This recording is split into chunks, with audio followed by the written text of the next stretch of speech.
अस्सलाम वालेकुम, welcome to my new video.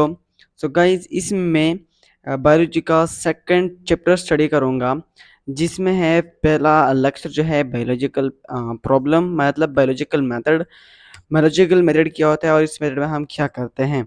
ये 9 क्लास का कोर्स में आया हुआ है, तो इसलिए मैंने कहा ये आप मैं इस पर वीडियो बना लूँ। तो बायोलॉजिकल मेथड में हम क्या करते हैं, जब हमारे पास कोई बायोलॉजिकल मेथड आ जाता है तो इसको हल करने के लिए हम बायोलॉजिकल मेथड को यूज़ करते हैं। तो बायोलॉजिकल मेथड में हमारे पास क्या आता है, जब कोई बायोलॉजिकल प्रॉब्लम आ जाता है तो हम सबसे पहले रिकॉग्नाइजेशन करते हैं। रिकॉग्नाइजेशन में हमारे पास क्या होता है, उसमें हम आस्क अ क्वेश्चन, उसमें हम जो मरीज़ होता है उससे हम क्वेश्चन करते हैं कि भाई आपको क्या मसला है। जब हम उसको आंसर उससे क्वेश्चन पूछ लेते हैं, वो हमें आंसर दे देता है, तो उससे उसके बाद हम ऑब्जर्वेशन करते हैं। ऑब्जर्वेशन में हम क्या करते हैं, ऑब्जर्वेशन में हम उस जो मरीज़ ने हमें आंसर दिया होता है, उस पर हम ऑब्जर्वेशन करते हैं। जब हमारे पास एक प्रूव्ड ऑब्जर्वेशन आ जाता है, एक सही ऑब्जर्वेशन आ जाता है, तो वो हम हाइपोथेसिस के पास लेकर जाते हैं। हाइपोथेसिस में हम उसमें क्या करते हैं, हाइपोथेसिस में हम उसमें वो काम करते हैं कि एक पॉसिबल आंसर हमारे पास बन जाए, कि हमारे पास एक पॉसिबल आंसर हो। तो उसके बाद जब हमारे पास एक हाइपोथेसिस बन जाए, एक प्रूफ्ड हाइपोथेसिस बन जाए, जब एक प्रूफ्ड हाइपोथेसिस बन जाए तो बायोलॉजिस्ट जो होता है उस पर कोशिश करते हैं कि ये हाइपोथेसिस को डिसप्रूव करें।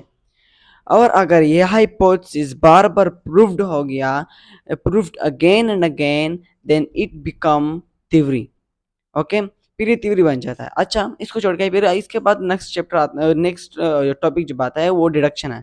डिडक्शन में हमारे पास क्या आता है, डिडक्शन में हमारे पास याद है, देखिए कि अगर हम सोचते हैं कि अगर बर्ड्स जो है वो अगर उसके उसके विंग्स होते हैं, वो उड़ सकता है, तो स्पैरो जो है वो भी एक वो है, बर्ड्स है, तो वो भी उड़ सकता है। तो उसमें हमारे हमारे पास एक ख्याल आता है, वो हम ख्याल रख के दूसरी चीज़ का वो करते हैं, मतलब उस पर एक्सपेरिमेंट करते हैं।